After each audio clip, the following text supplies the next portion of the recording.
Hey, this is Brett and some books. Today the video is a special one about James Yoblonski, a boy who turns 15 today. He has been missing since June of 2023, and the Richland County Sheriff Department has, as far as I can tell, completely failed this kid.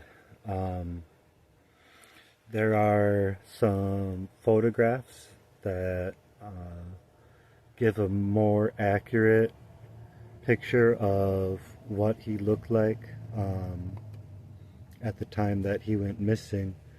Um, he is at 13. He was taller than a lot of people. I think he probably got taller since then. So the picture that you see of him, unfortunately, makes him look about 12 years old, and like he might be small for his age, was the impression that you get looking at it.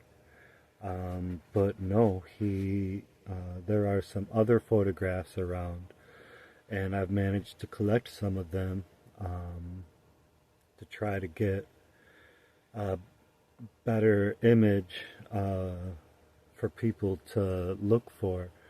Um, he was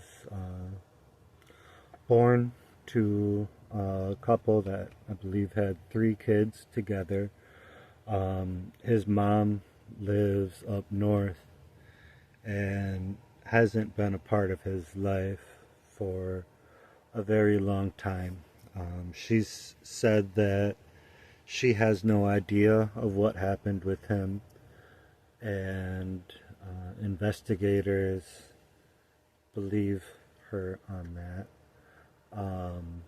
I looked at her profile a little bit, and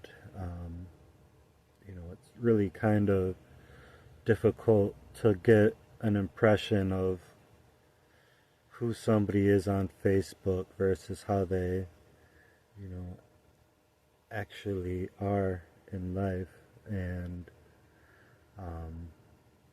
I just didn't see anything that gave me any new insight into that part of his life. Um, he was raised by his father. His father is a single dad who's a business owner in the Wisconsin Dells area, and he was interviewed several times and even passed a lie detector test that was administered, I think, in August of last year.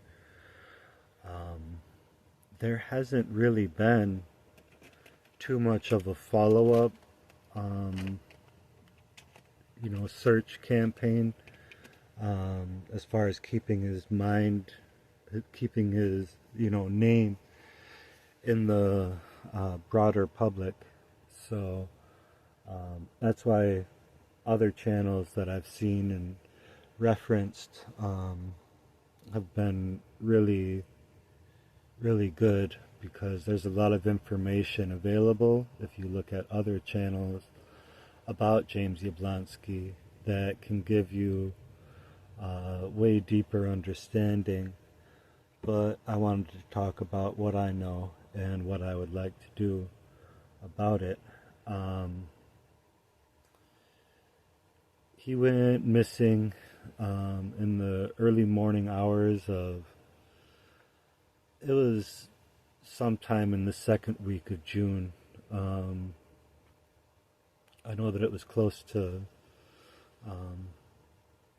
a date that I keep track of. So he went to Devil's Lake State Park. According to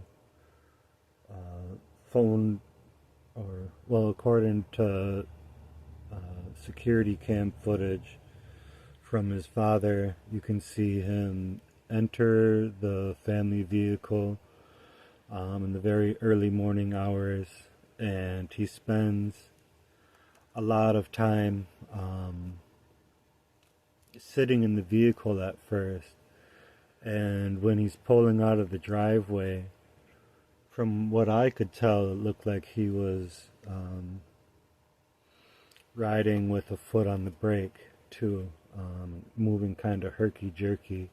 So I don't think that he is a very practiced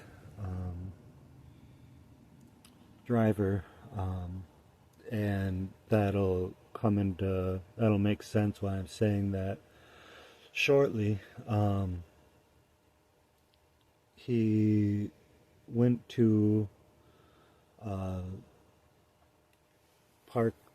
he parked along the highway, I think it was Highway 12, near Baraboo.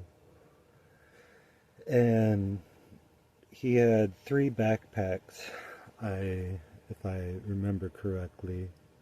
One of them and some other articles of clothing were left behind at a clearing, and then on the other side of the highway, dogs had alerted to some scent, but they didn't find anything. They had searchers out pretty quickly, and they initially seemed to be taking it seriously, although there was no Amber Alert issued, because at the time the criteria for calling an Amber Alert or making other kind of all points bulletin precluded anybody that wasn't presumed an endangered missing child. And so there was no widespread Amber Alert that happened.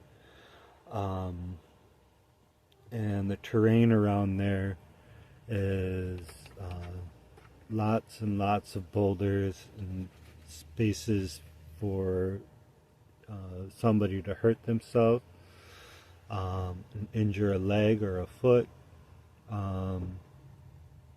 or another concern is that he had went to his father's business place before he went to Devil's Lake State Park, and while he was there, a .380 automatic pistol was believed to be taken by him. As far as I know, it has not been found yet. I think somebody asked for clarification on that, and it was noted somewhere that he had most likely taken it, and it had not been located otherwise. So that means we have a 13-year-old who has a gun, and on his drive out, it took, I think, like 2 hours from when he got to his father's business and when he got to where his last known location is in Devil's Lake State Park. So it's really difficult to say what might have been going on. I think he might have been driving really slow because, he was not comfortable with driving from what I could tell in that security cam footage. And so the clothing that they found at the location, it didn't really seem to be, there really wasn't any reason that they could see why he would leave those clothes. It's possible that he was, reducing what he had to carry. Um, but while he was on his way, he made a Snapchat story. Um, and I won't be able to include it because technical difficulties. But it's out there to hear, and it's really sad. And I feel like I can hear a lot of hurt and uncertainty and fear in his voice. Although I don't really have a baseline for how he sounds like his father does. And his father said that it almost sounded like he was being told what to say, or that it wasn't really coming in his voice. Um, so that makes it, and he didn't specifically threaten his life. He was very vague about what was going on, but he said to everybody that cares about him, it's not their fault. He's just numb to everything. Um, Probably not going to be around for the next school year. And some of those snap stories are lost because they just weren't recorded in time. And there's not a whole lot of information that can be found from his phone because he stole his dad's phone, which had regular active telephone or phone service on it, because he had a phone that only had Wi-Fi connectability. It wasn't an active plan, so he couldn't, use his phone to do what he did to lead up to his disappearance. So they don't really have something that they can track of his, like off of cell towers. Um, I don't remember if the phone was left behind or damaged. That's not a detail that I took note of. But what we know is that it looks like he might have met somebody at a preordained location, like that clearing where he went in. I think it said it was like 200 feet or 200 yards. And it looks like he just waited for a while and probably heard a vehicle pull up and honk, or whatever, and he appears to have willingly left that clearing, whether it was to go end himself somewhere in the state park. That is a scary and very sad thought, and if you or anybody you know is feeling that way, please get help. But his body has not been located. They didn't really find any substantial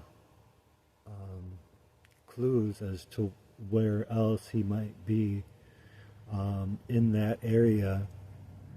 And they didn't really search outside of a 20-mile radius once they couldn't find him initially.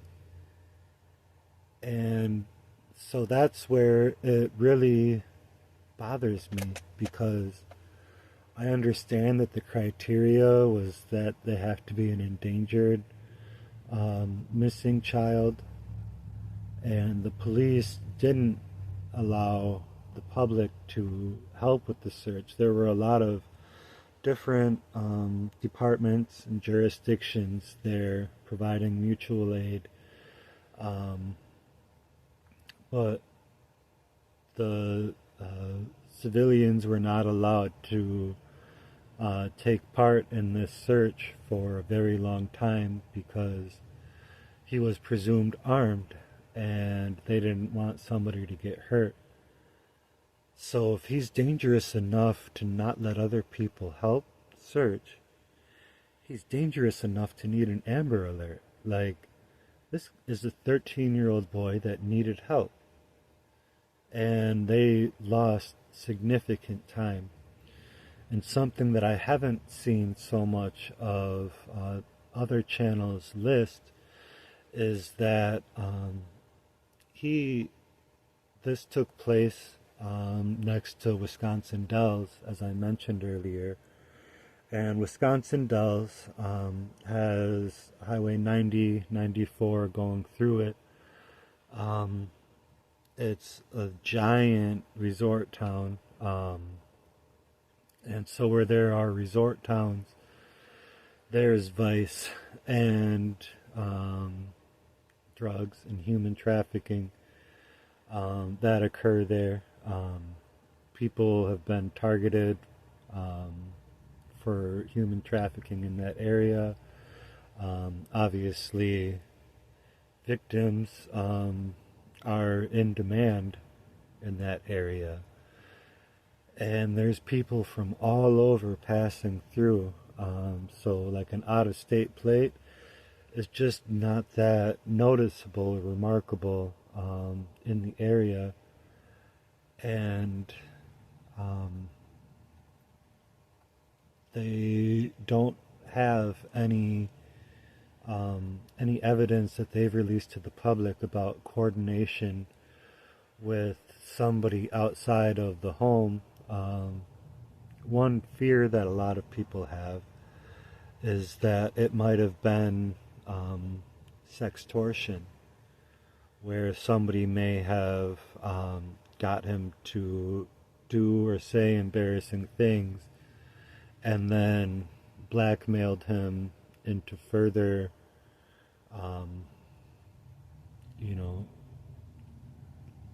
lack of dignity and violated him. And he may be with somebody at this point, and he still hasn't been found. That area where he went missing is also a pretty big area for hunting. Wisconsin has a lot of hunting that goes on. There have been several hunting seasons that have gone on by now, and they have asked the hunters to be aware of James and of other people missing in the area, and other people that have gone missing since have been discovered. So it's not, a magical place where everything disappears. People get lost there, but people get found there too, and he hasn't been found. The police have not taken this seriously. They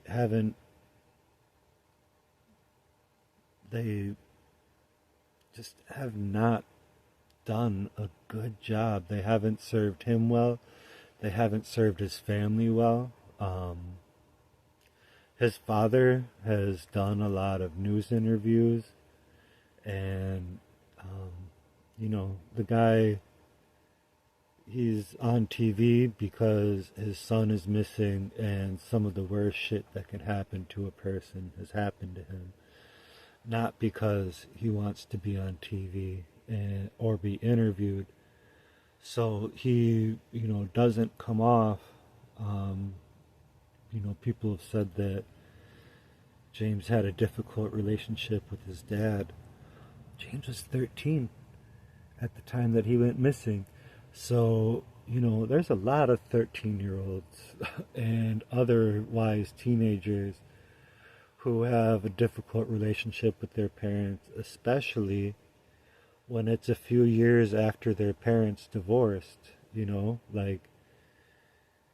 there's been a lot of trauma in James's life and a lot of trauma in that family. Um, the police need to figure out more of what happened.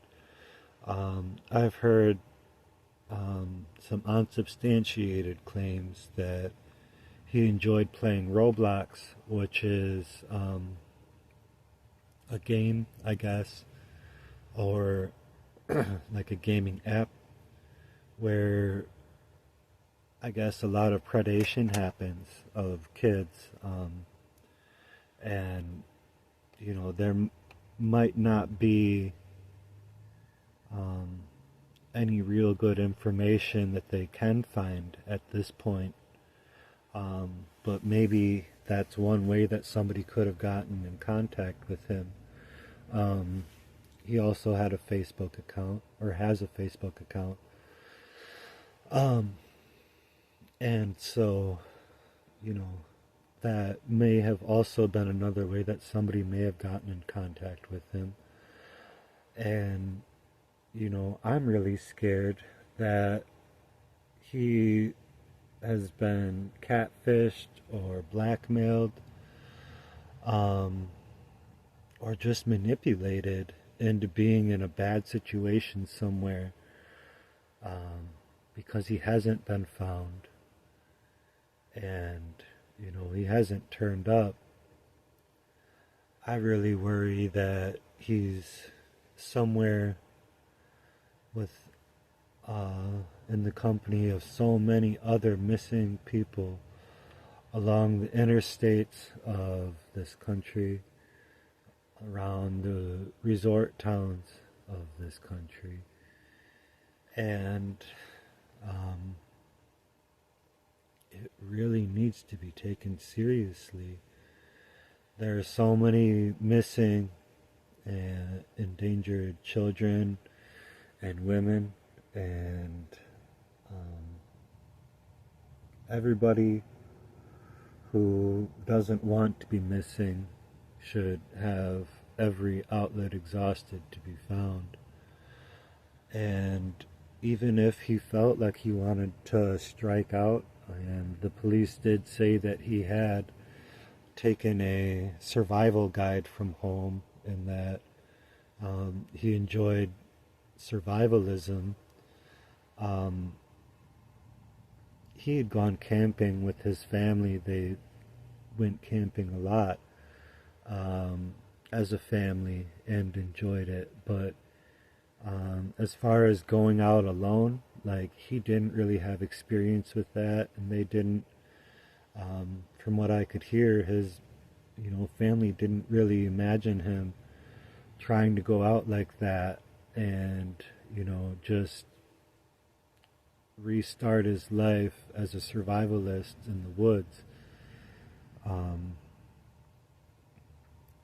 So that might have been just something that he took along because he was going into uncertainty.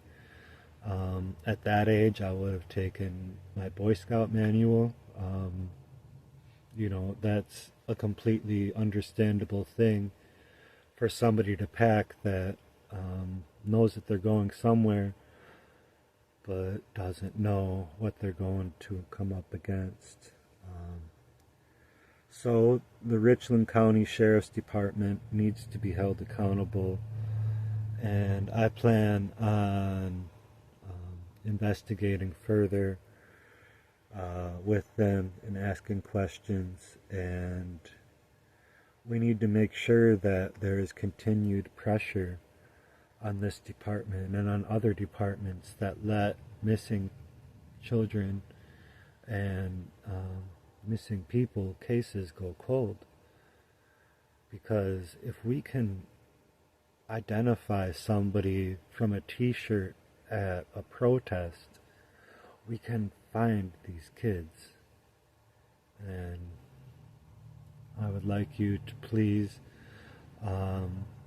watch the end of this video for several photographs that can help update the gallery of photos that are available, because there's not a lot. And once you see the other photos, you'll see why it's so important that we stop using the one of him where he looks 12.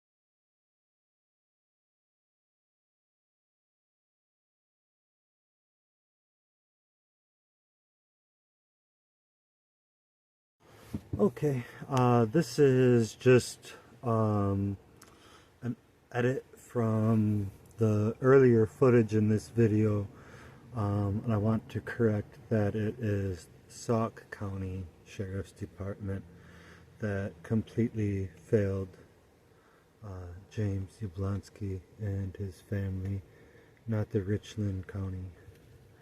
And I plan on getting in touch with them, trying to see if I can get some answers as to why this has completely just dropped out.